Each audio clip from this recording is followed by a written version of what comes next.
నేడు చూసినట్లయితే ఎన్టీఆర్ గారి 29వ వర్ధంతి. మరి ఆయన 29 సంవత్సరాలు అవుతుంది భౌతికంగా దూరమై. కానీ తెలుగు రాష్ట్ర ప్రజలకే కాదు దేశ ప్రజలందరి గుండెల్లో కూడా ఆయన ప్రత్యేకంగా నిలుస్తున్నారు. సరే, ఆయన చేసిన సంస్కరణలు, ఆయన గురించి కొన్ని మాటలు. అంటే ఈరోజు అసలు తెలుగువారు అనే మాటకి దానికి సార్థకత చేకూర్చిందే ఎన్టీ రామారావు గారు. అందరికీ తెలిసిందే. బహుశా నువ్వు పుట్టుండవు. మద్రాసీలు అనేవారు ఆంధ్రులను కూడా. ఆ తర్వాత ఆంధ్ర రాష్ట్రం ఏర్పడినప్పటికీ తెలుగు వారికి ఒక ఐడెంటిటీ తీసుకొచ్చింది ఎన్టీ రామారావు గారు. ఆయనకి తెలుగు భాష అన్న విపరీతమైన మక్కువ.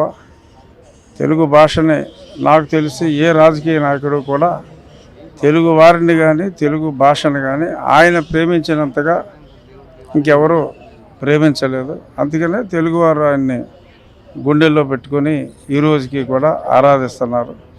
జనరేషన్ మారిపోయిన 29 సంవత్సరాలు గడిచినప్పటికీ కూడా ఆయన ఆ పాత వారిలోనే కాకుండా ఆ తర్వాత జనరేషన్లు కూడా రామారావు గారి పేరుని గుర్తుంచుకుంటున్నారు అంటే నిజంగా అది ఎక్కడో కానీ జరగదు.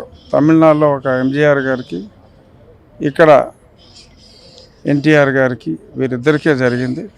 ఇంకెవరు కూడా అన్ని సంవత్సరాల పాటు ప్రజల హృదయాల్లో స్థానం కల్పించుకోలేకపోయారు. ఇక సాంఘిక సంక్షేమం అంటే సంక్షేమానికి ఆద్యులే ఎన్టీ రామారావు గారు.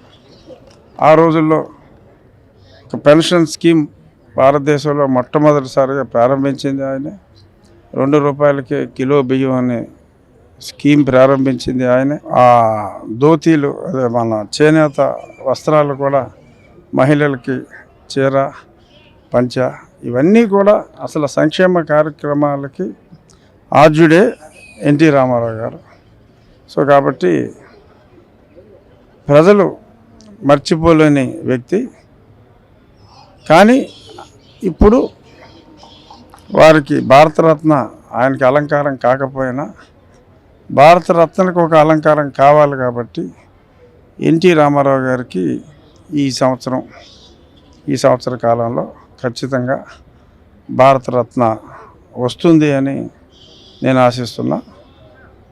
దానికి కొంత కృషి అవసరం. ఎందుకంటే సరైన సమయానికి అక్కడ తెలియజేయాల్సిన అవసరం ఉంది కాబట్టి ఆ కృషి కూడా ఇప్పుడు అత్యద్భుతమైన మెజారిటీతో నెగ్గిన పార్టీగా ఆయన స్థాపించిన పార్టీయే ఇవాళ దేశంలో అస్థిరత లేకుండా సుస్థిరతకి కారణమైంది. ఆ మహానుభావుడు స్థాపించిన పార్టీ కాబట్టి ఈ సంవత్సరం తప్పకుండా ఎన్టీ రామారావు గారు చేసిన సేవలకి గుర్తింపుగా, తెలుగు ప్రజలకి, తెలుగు జాతికి చేసిన సేవలకు గుర్తింపుగా డెఫినెట్గా ప్రభుత్వం తను తాను ఈ అవార్డు ఈయనకి ఇవ్వటం ద్వారా గౌరవించుకుంటుందని భావిస్తున్నాను.